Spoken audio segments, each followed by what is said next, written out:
ஆகவே தேவசகாயம் பிள்ளை திருமுழுக்கு பெற்ற பொழுது புட்டாரி அடிகள் அவருடைய கையிலே ஒரு விவிலியத்தை கொடுத்தார். அந்த விவிலியத்தை ஒவ்வொரு நாளும் வாசிக்கின்ற பழக்கம் தேவசகாயம் பிள்ளைக்கு இருந்தது.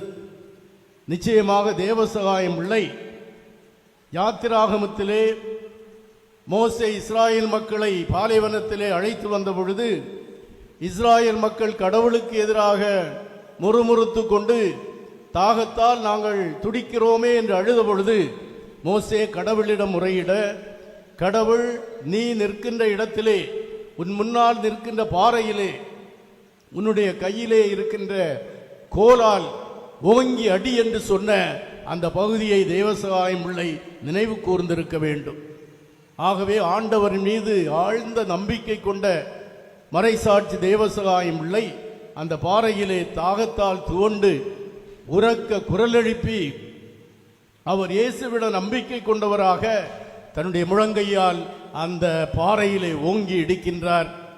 அதிசயமாக அற்புதமாக அந்த பாறையிலிருந்து தண்ணீர் சுரந்து வந்தது. அந்த தண்ணீரை பருகி அவருடைய தாகத்தை தணித்து புதிய பலம் பெற்றவராக அவருடைய இறுதி யாத்திரையை காற்றாடி மலையை நோக்கி அவர் தொடர்கிறார் என்பதை வரலாறு நமக்கு நினைவுபடுத்துகிறது.